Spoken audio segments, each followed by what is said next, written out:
Hello दोस्तों, कैसे हैं आप सब। उम्मीद करते हैं कि बड़े अच्छे होंगे। दोस्तों, मैं अमलेश यादव स्वागत करता हूं अपने इस यूट्यूब चैनल पर।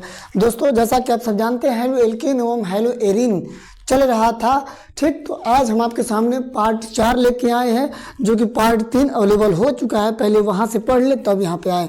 तो चलिए देर ना करते हुए क्वेश्चन डायरेक्ट बताना शुरू करते हैं, क्योंकि ये जो क्वेश्चंस बोर्ड पर लिखे हुए हैं एग्जाम की दृष्टि से बहुत महत्वपूर्ण है। तो अगर आप तैयारी नहीं की हैं तो यहाँ पर प्लेलिस्ट में जाके 1 बाय 1 देखिए और आप अच्छे से समझ लीजिए। तो चलिए पहला क्वेश्चन जो लिखा है देखते हैं। शुष्क ईथर की उपस्थिति में सोडियम तथा एक यौगिक ए के 2 मोल आपस में अभिक्रिया करके एथेन बनाते हैं। यौगिक ए क्या है?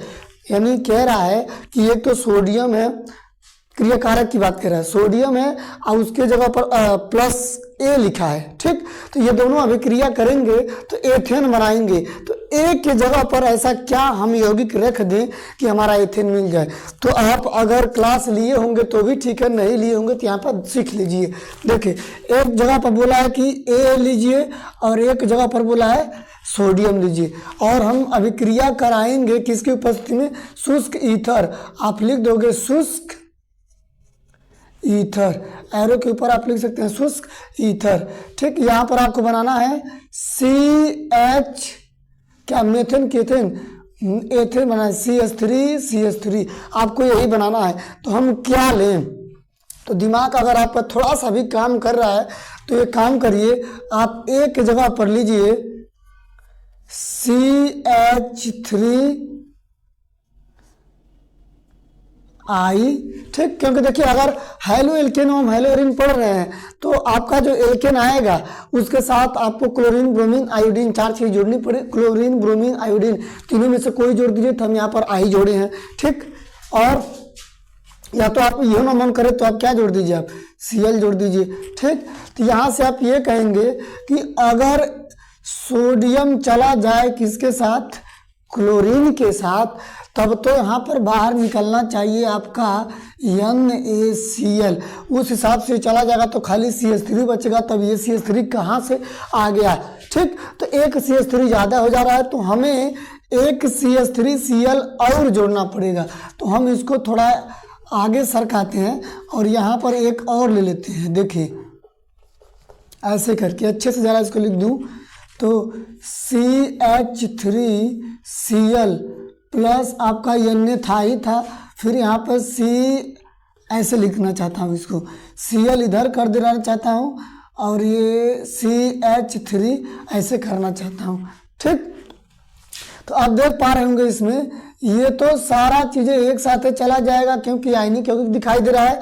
लेकिन यहाँ पर सोडियम कितना है? एक है, Cl2 है, आपका निकला NaCl।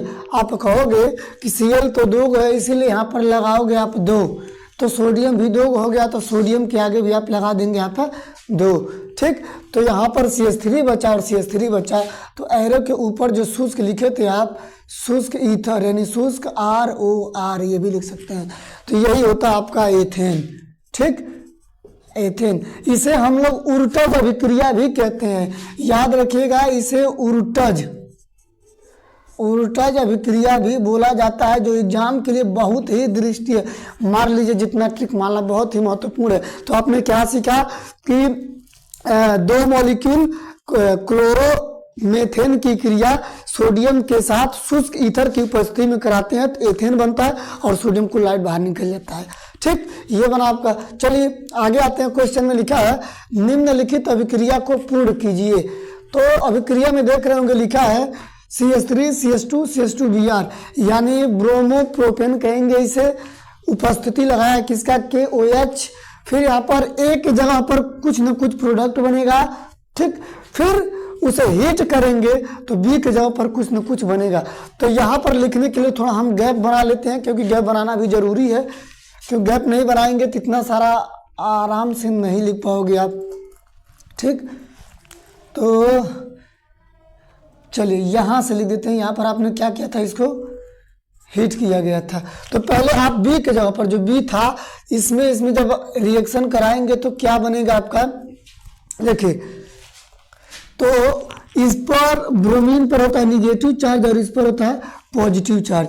तो सबसे पहले इन दोनों को हम अगर बाहर हटा दें तो आपका KBr चला जाएगा बाहर। देखिए जब एरो के नीचे लिखा जाता है तो माइनस लगा दिया जाता है, तो हम लिखे माइनस KBr, बचा क्या आपका केवल OH। तो इन सब के साथ जोड़ दीजिए OH, CH3 CH2 फिर CH2 और ये OH, यानी B की जगह पर बन गया क्या आपका क्या बोल सकते हैं इसे, प्रोपेनॉल बोल सकते हैं या फिर प्रोपिल अल्कोहल बोल सकते हैं इसे। ठीक, अब इसे हीट करना है। जब हीट करेंगे तो क्या निकलेगा, क्या बनेगा यहाँ पर, तो हीट करेंगे तो ये ग्रुप यानी अल्कोहल समूह जिस कार्बन से जुटा है इसे हम अल्फा कहेंगे और इसे हम बीटा कहेंगे। तो अल्फा से निकालेंगे OH और बीटा से निकालेंगे AKH। तो चलिए यहाँ पर CH2 है, CH2 को हम ऐसे लिख लेते हैं, एक H डाल देते हैं यहाँ पर। तो अगर इस H को और OH को निकाल दें हम तो अगला हमारे जगह पर क्या मिलेगा यहाँ पे CH3CH। देखिए CH2 में से ये दोनों मिलकर H2 था, तो एक H निकल गया। ठीक, तो सब सिंगल बॉन्ड ही बचा और ये है आपका CH2 और ये H और OH मिल के बाहर निकल के बना दिया अपने आप को जल H2O। तो आप देख पा रहे होंगे जब यहाँ से H निकला होगा तो इसके बॉन्ड को कार्बन ने खींचा होगा और ये खुद ही लेके गया होगा। तो जो यहाँ पर एक बॉन्ड बचा है यहाँ पर आके शिफ्ट होके बना लेगा डबल बॉन्ड। तो इसका नाम क्या होगा, 1 2 3। ठीक, अब यहाँ पे कहेंगे 3 कार्बन के लिए होता है प्रोप, बीच में है डबल बॉन्ड लगा दोगे इन, प्रोपीन। ये हो गया चौथे क्वेश्चन का आंसर। ठीक, ये भी बहुत जरूरी है। अगला लिखा है फ्रेकलैंड अभिक्रिया का रासायनिक समीकरण दीजिए। तो फ्रेकलैंड अभिक्रिया कहता क्या है कि आप क्या बोलते हैं एल्केन वाला लीजिए, हेलोल्केन लीजिए चलेगा। ठीक, लेकिन जो कार्बनिक यौगिक के साथ जो क्या जोड़ते हैं ये जो आप जोड़ते हो एल्केन, उसके साथ क्लोरीन या ब्रोमीन या आयोडीन, उसमें से केवल आपको आयोडीन ही जोड़ना है। और कोई धातु लोगे तो वहाँ पर जिंक धातु लोगे।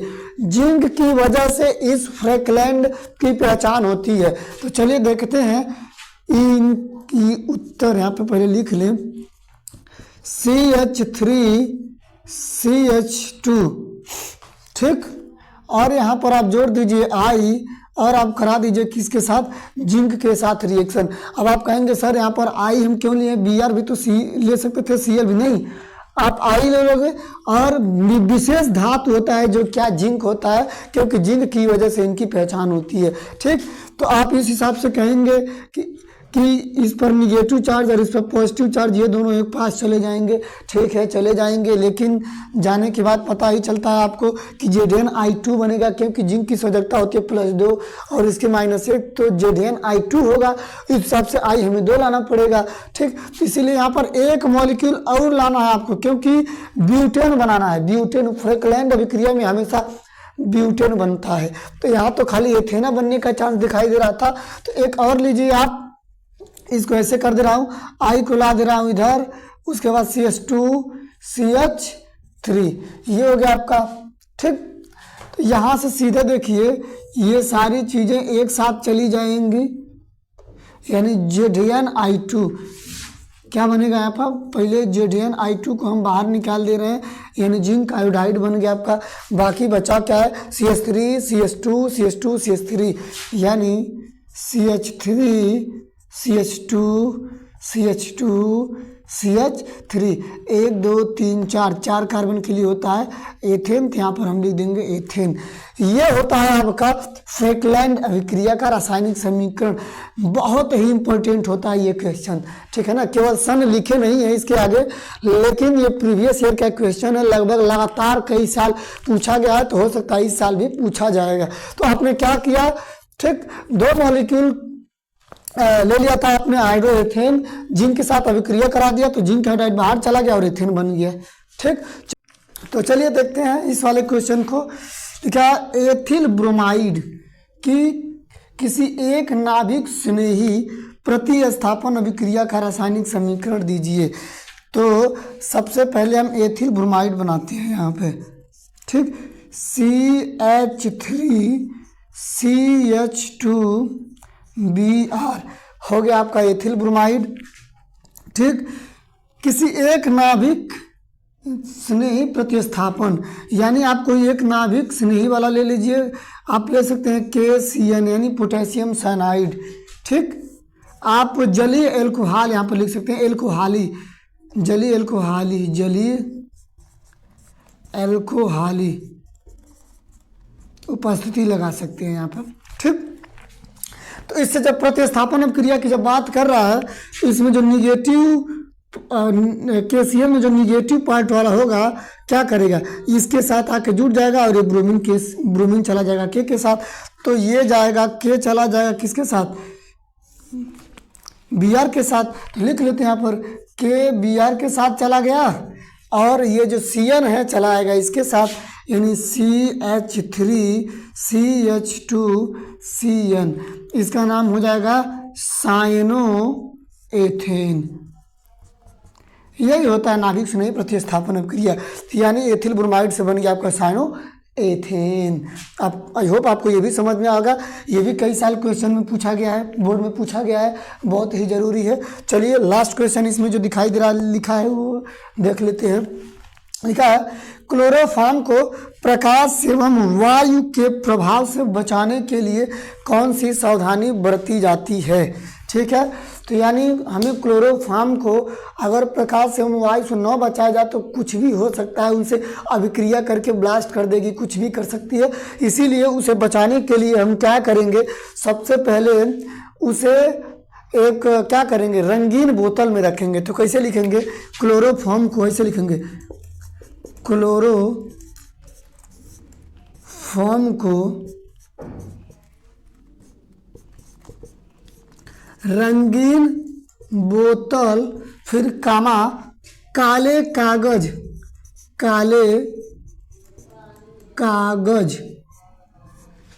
से लपेटकर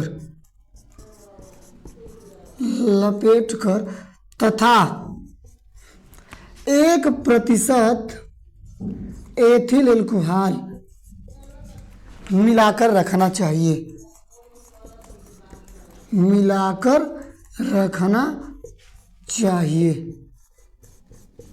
तब जाके यह सुरक्षित रहेगा। बस एक लाइन में इसका आंसर देना है, 1% एथिल अल्कोहल होना चाहिए, काले कागज में लपेटना चाहिए और रंगीन बोतल होना चाहिए, तब जाके ये आपका सही रहेगा। ठीक, आई होप आपको ये समझ में आएगा। चलिए आपको अगला क्वेश्चन लिख के बताते हैं अब। तो चलिए देखते हैं अगला क्वेश्चन। लिखा है बेंजीन रिंग की एक प्रतिस्थापन अभिक्रिया का समीकरण दीजिए। देखिए पूछा गया है 2022 में। तो दोस्तों जो जितना भी क्वेश्चंस लिख रहे हैं हर एक क्वेश्चन जरूरी है, छोटा छोटा क्वेश्चन है, साथ में देखते चलते हैं, कोई दिक्कत नहीं होगी। ठीक, लिखा है कि क्लोरोबेंजीन की, तो सबसे पहले आपको यहाँ पर बनाना पड़ेगा क्लोरोबेंजीन की संरचना। आपको पता ही होगा कि क्लोरोबेंजीन की संरचना यही होती है। ठीक, बेंजीन रिंग की एक प्रतिस्थापन अभिक्रिया, आपको पता ही होगा कि हर एक कॉर्नर पर एक एक हाइड्रोजन मौजूद रहता है, यहाँ पर भी, यहाँ पर भी, यहाँ पर भी। लेकिन चूंकि अब एक प्रतिस्थापन अभिक्रिया दिखाना है इसीलिए हम यहीं पर एक लगा रहे हैं। आप अपने से ही मान लीजिएगा कि सब तो होता ही है, होता है एक्चुअली में। क्रिया कराना है HNO3 के साथ। ठीक, हमें उपस्थिति लगानी पड़ेगी सल्फ्यूरिक एसिड H2SO4। इसको हम ऐसे ना लिख के एक और तरीके से लिख सकते हैं, HNO3 है, एक ऑक्सीजन को इस O के साथ ला दे रहे हैं तो ऐसे हो जाएगा। थोड़ा देखिए OH फिर NO2, ऐसे भी लिख सकते हैं।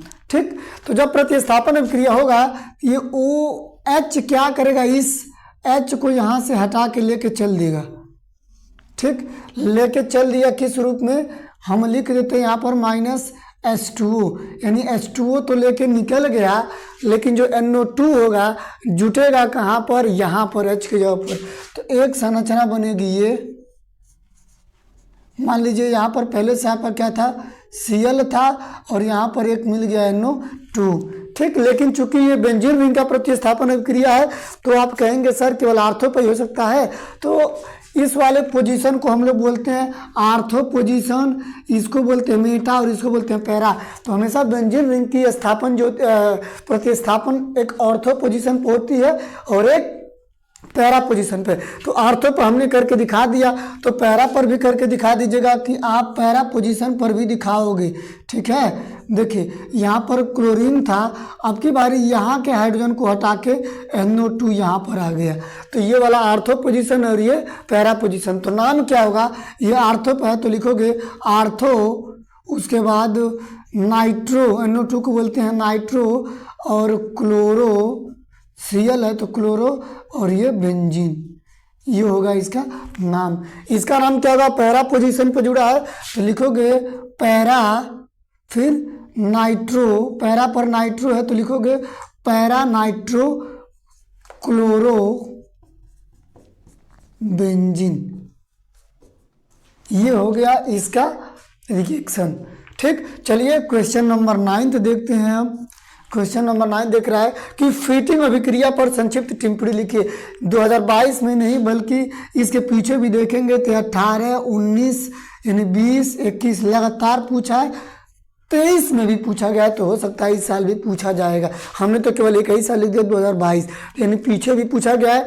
फीटिंग अभिक्रिया पर संक्षिप्त टिप्पणी लिखिए या फिर फीटिंग अभिक्रिया का समीकरण दीजिए, ऐसे भी पूछता है। तो चलिए देखते हैं फीटिंग अभिक्रिया होता क्या है। तो आपको लेना पड़ेगा 2 मॉलिक्यूल क्लोरोबेंजीन, हमने क्या कहा 2 मॉलिक्यूल क्लोरोबेंजीन, या फिर हमने यहाँ पर क्लोरीन लिया है तो यहाँ पर X की जगह पर आप क्या ले सकते हो, Cl ले सकते हो, I ले सकते हो, या फिर Br, दोनों Br ले सकते हो, कोई दिक्कत नहीं होगी। तो चलिए 2 मॉलिक्यूल क्लोरोबेंजीन लेते हैं। एक मॉलिक्यूल हो गया आपका ये क्लोरोबेंजीन। ठीक,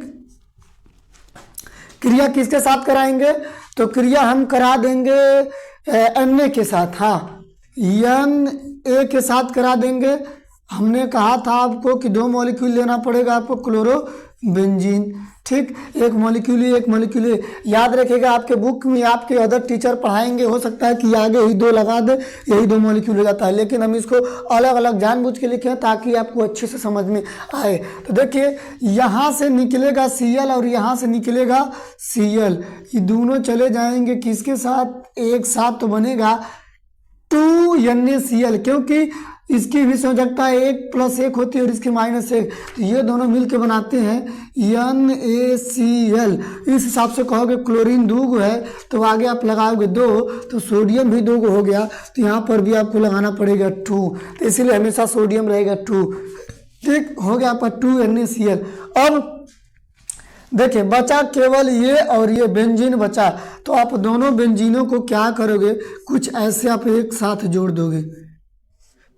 देखिए यहाँ से क्लोरीन हटा था यहाँ से, तो ये वाला हो गया इसका सिरा। ठीक, और यहाँ से क्लोरीन हटा तो यहाँ से इसका सिरा हम लोग जोड़ देते हैं इन दोनों का। देखिए इसे हम लोग कहते हैं डाईफेनिल,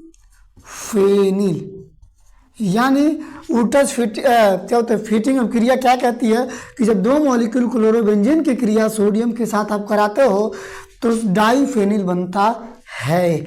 बात समझ में आई, ये था आपका प्रश्न नंबर 9। चलिए 10वां देखते हैं।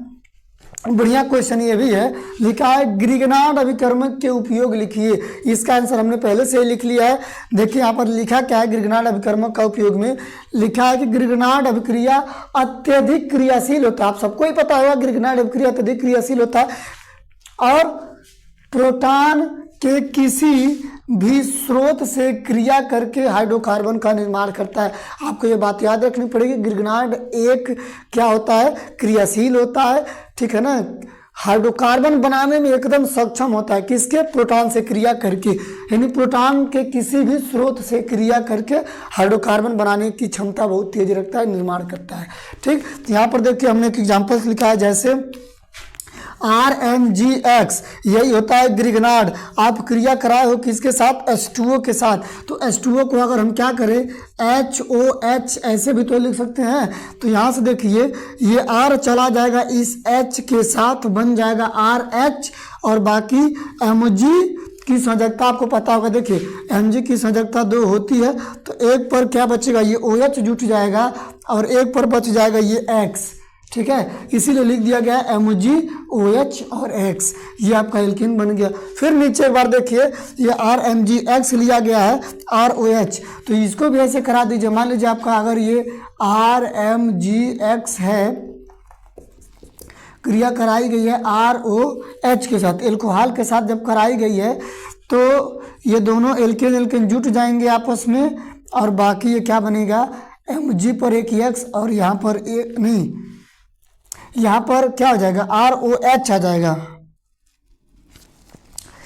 ये नहीं आएगा, यहाँ पे R के साथ ये H आ जाएगा, बनेगा आपका एल्केन। यानी R के जगह पर आप CH3 ले सकते हो ना, तो CH3 लोगे तो एक हाइड्रोजन आएगा तो बन जाएगा आपका CH4, हाँ CH4 ही होगा, मेथेन बन जाएगा, यहाँ पे RH आ जाएगा इसके साथ। बाकी Mg के साथ एक X आया है और एक OR आ जाएगा इसके साथ। देखिए तभी उच्च एल्केन ही बन रहा है, यानी एल्केन ही बनाना है आपको, ठीक है ना। यही बना है RMgX, R के साथ आ गया H, बन गया एल्केन, और बाकी Mg और XOR, ये MgXOR बन गया। देखिए नीचे लिखा क्या है, ग्रिगनार्ड अभिकर्मकों का कार्बनिक यौगिकों के संश्लेषण में अत्यंत महत्वपूर्ण है, ठीक है ना। ग्रिगनार्ड अभिकर्मकों का उपयोग कार्बनिक यौगिकों के निर्माण में होता है, ठीक, संश्लेषण या निर्माण में होता है, क्योंकि इनकी सहायता से विभिन्न प्रकार के कार्बनिक यौगिक का संश्लेषण किया जा सकता है।